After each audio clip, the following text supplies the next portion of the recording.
Dans cette région un peu perdue de la France, dans cette immense forêt des Landes qui s'étend sur des milliers d'hectares, mais dont certaines parties ont été ravagées à plusieurs reprises par de sinistres incendies, la vie se déroule calmement. Comme il y a un siècle, on recueille encore soigneusement, suivant un procédé artisanal et quelque peu barbare, la résine qui coule des blessures qu'on inflige au tronc des arbres. Ces arbres, ces pins maritimes, s'échelonnent à perte de vue et ondulent légèrement sous la brise de l'océan qui n'est pas loin.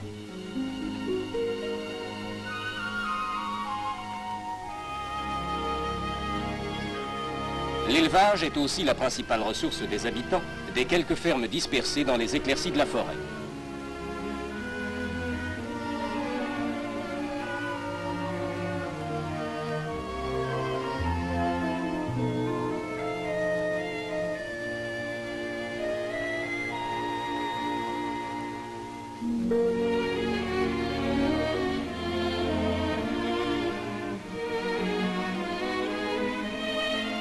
À travers la Pinède, le petit train, lui aussi du siècle passé, évolue lentement, complétant cette vie ancestrale que pourtant récemment, des odeurs de pétrole ont commencé à troubler.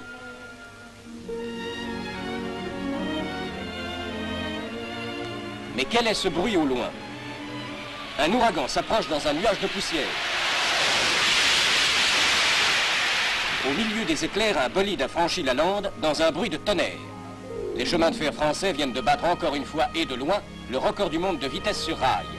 Déjà, le 21 février 1954, une locomotive électrique de la SNCF, la CC 7121, remorquant un train de 3 voitures, battait le record du monde entre Dijon et Beaune, atteignant la vitesse de 243 km à l'heure. Cette vitesse constituait le maximum possible avec un matériel strictement de série. Elle faisait apparaître la marge déjà considérable avec les vitesses de 130 et 140 km/h, couramment pratiquées par les trains rapides sur les principales lignes de France. À la même époque, un nouveau type de locomotive électrique faisait son apparition, une BB 9000. Était-elle capable des mêmes performances que la CC, détentrice du record du monde?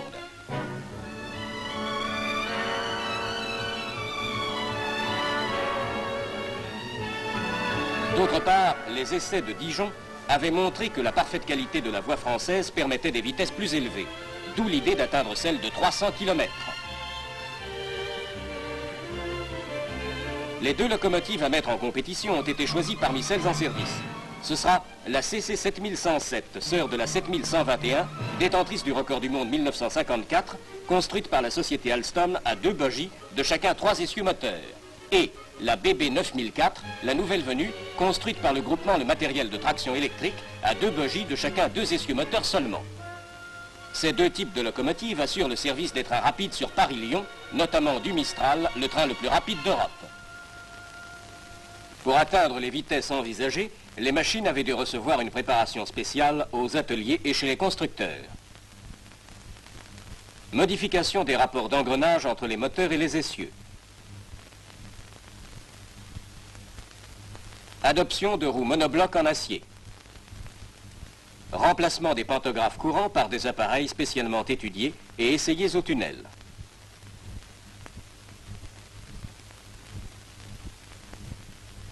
Chaque locomotive d'essai est attelée à un train de 3 voitures. Les attelages des véhicules entre eux sont réalisés une fois pour toutes et la continuité assurée par des bandes de caoutchouc. L'arrière du train comporte un carénage aérodynamique étudié spécialement. L'ensemble forme un tout continu, une sorte de projectile de 100 mètres de longueur. Il était nécessaire de disposer d'une voie très droite pour éviter la force centrifuge qui, dans les courbes, à de pareilles vitesses, devient énorme. Une voie qui soit d'une longueur suffisamment grande pour permettre d'accélérer et puis de ralentir avant d'utiliser trop vite les freins. L'alignement droit de la ligne de Bordeaux à Dax, qui s'allonge sur 46 km entre les gares de La Motte et La Bouère, à la traversée des Landes, convenait parfaitement. Il fallait aussi renforcer la caténaire et son dispositif d'alimentation pour éviter les chutes de tension. On installera donc des sous-stations mobiles supplémentaires, telles celle-ci à La Motte et cette autre en gare d'Ichoux.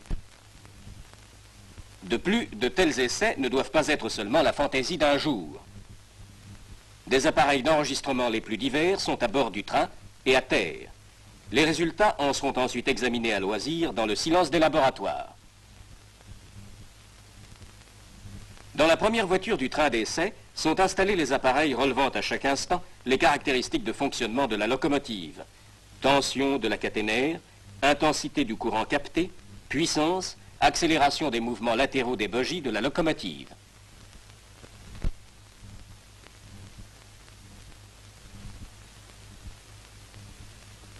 Les opérateurs surveillant les appareils sont en communication téléphonique constante avec la cabine de conduite de la locomotive.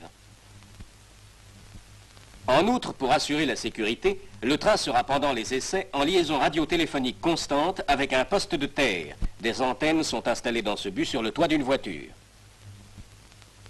À terre, à l'endroit présumé de la vitesse maximum, se situant approximativement en gare d'Ichou, on a installé dans la voie des appareils divers. Enregistrement en 3 points de la pression exercée au passage sur les rails et les traverses.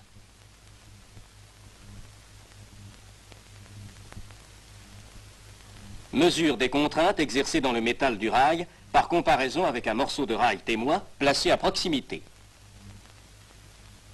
Mesure du déversement et du déplacement du rail. Les appareils de contrôle dans la voie sont réunis par des batteries de câbles électriques aux appareils d'enregistrement installés dans une voiture spéciale placée sur une voie de garage.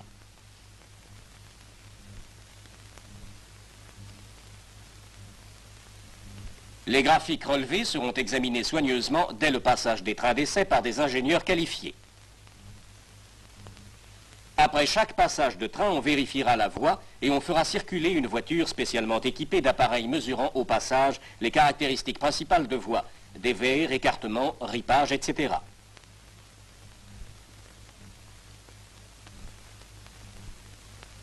La vitesse sera mesurée avec précision par des pédales installées le long du rail qui seront déclenchées au passage du train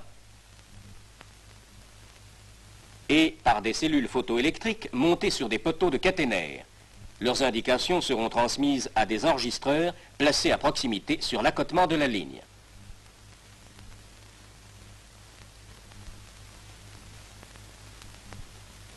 Une caméra automatique est installée dans la cabine de conduite de la locomotive pour filmer l'indicateur de vitesse et témoigner de l'authenticité.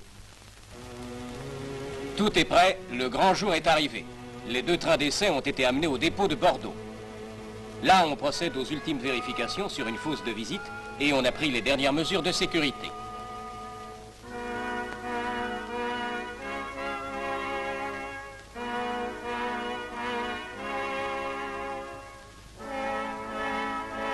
Le lundi 28 mars 1955, le long de la ligne, on a mobilisé la gendarmerie pour surveiller les curieux aux abords des passages à niveau, dont les barrières ont été soigneusement fermées à l'avance.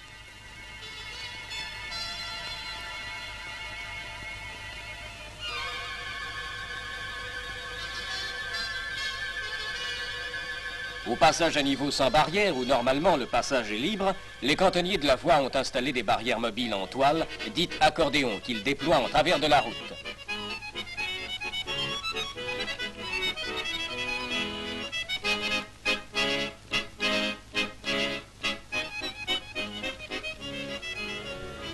Un avion de reportage va prendre l'air pour survoler la ligne. Au début de l'après-midi, dans la petite gare de Facture, un peu au sud de Bordeaux, le premier train d'essai remorqué par la CC 7107 est prêt au départ. Voici l'équipe de conduite.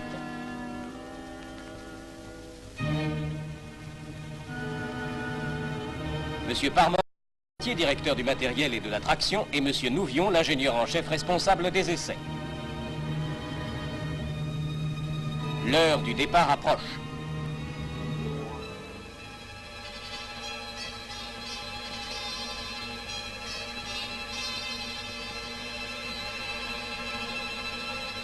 On part. On est parti.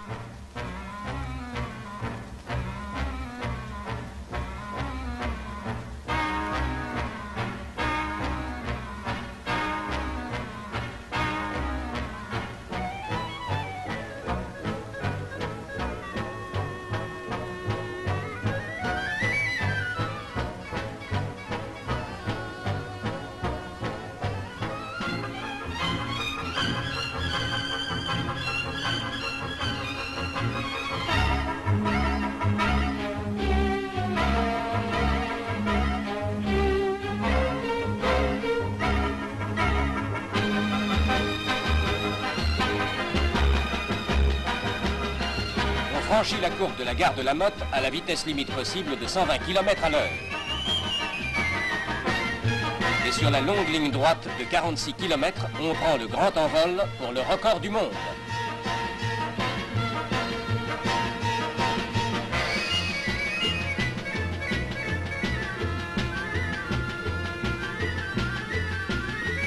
Déjà 150 km à l'heure, tout va bien. Un observateur surveille dans un périscope le comportement du pantographe. Déjà, des étincelles apparaissent au contact de la caténaire.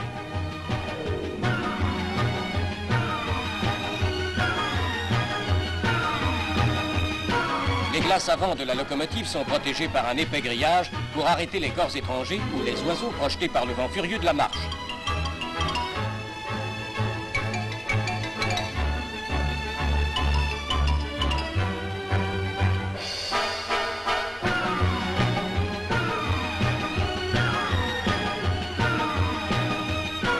On atteint 240 km à l'heure. Le record de 1954 est battu. Les arceaux de la caténaire espacés de 90 mètres vont bientôt défiler à la cadence d'1 par seconde. 270 km à l'heure.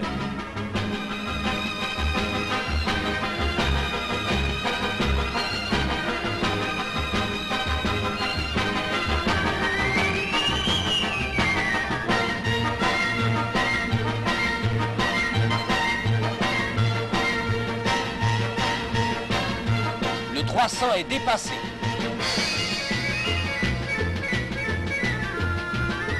320, 325. Les cadrans annoncent des chiffres impressionnants. 4500 ampères, 12 000 chevaux de puissance. Le record de 1954 est pulvérisé.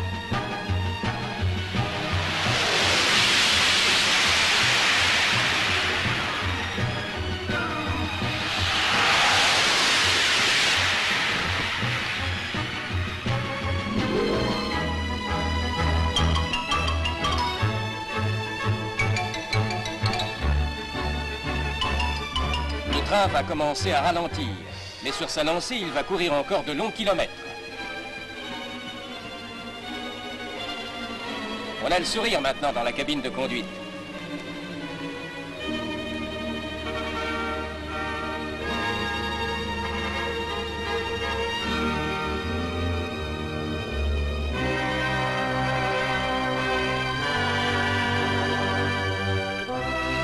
Et doucement, le bolide calmé vient mourir à quai dans la gare de Morsinx, où l'attendaient anxieusement les journalistes.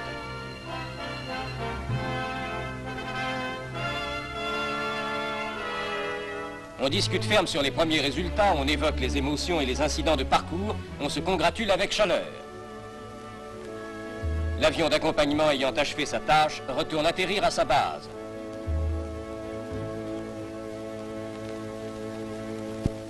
Et maintenant, autour de la bébé.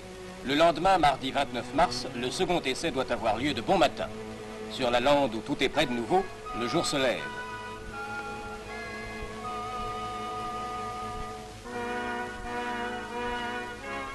À facture, on discute ferme les résultats de la veille.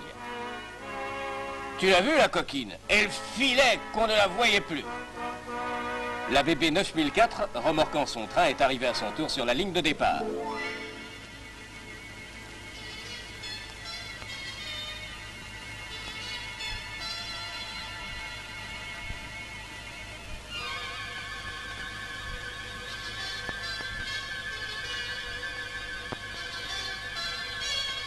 Il est 7h35, l'heure du départ.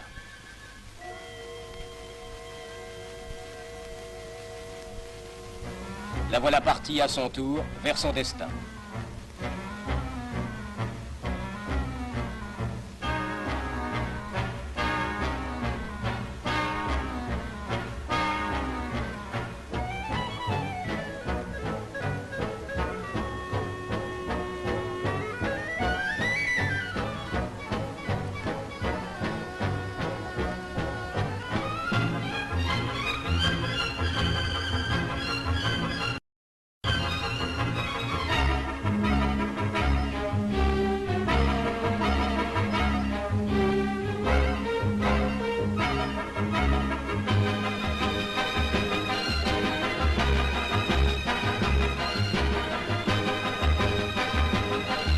230 est atteint.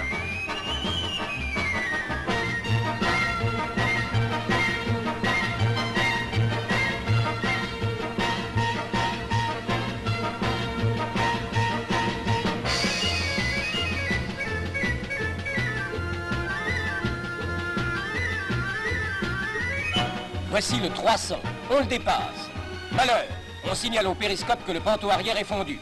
On remonte l'autre et en avant.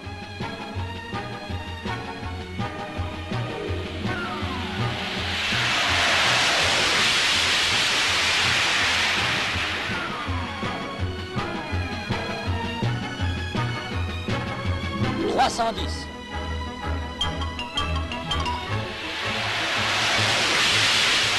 320.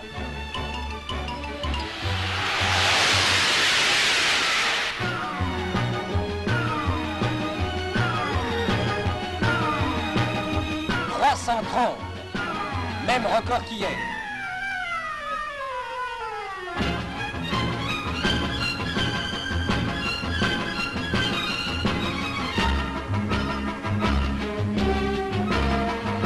'est à la limite de distance, il faut ralentir. On a franchi la gare d'Ichou, Panto coupé.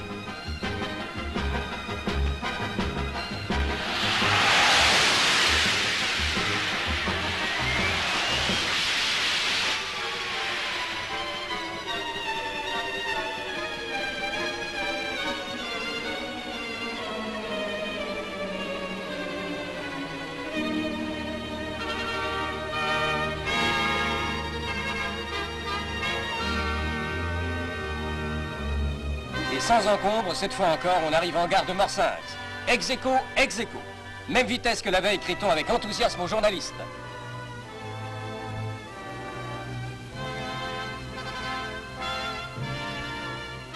Monsieur Nouvion, l'ingénieur en chef responsable des essais, assailli au micro, ne cache pas sa satisfaction d'avoir pu les mener à bien. Je crois, dit-il, qu'on est maintenant à la limite. C'est au tour de monsieur Parmentier, directeur du matériel et de l'attraction, qui annonce aux auditeurs de la radio le triomphal succès sans précédent. 331 km à l'heure pour les deux.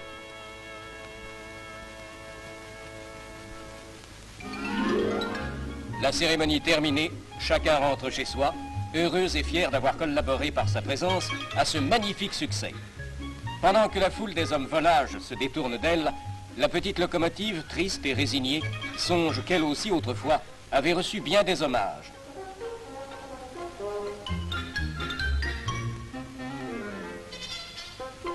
Évoquons nous aussi les principales étapes du record du monde de vitesse sur voie ferrée. 1829, l'ancêtre, la célèbre fusée, roule à 47 km à l'heure. 1846, en Grande-Bretagne, on atteint le 120. 1890, la France s'attribue le record avec 144 km à l'heure.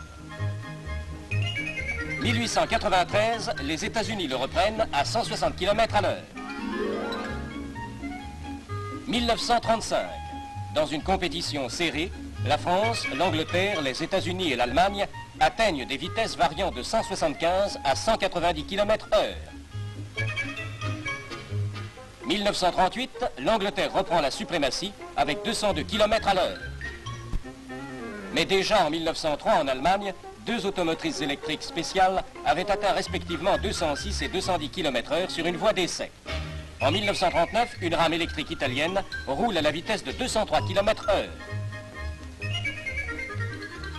Puis, en 1954, c'est la France qui, avec la CC 7121, remporte le ruban bleu avec 243 km/h. Enfin, battant de loin tous les records précédents, deux locomotives françaises roulent à plus de 330 km à l'heure. Cela s'est passé les 28 et 29 mars 1955, date désormais mémorable dans l'histoire du rail.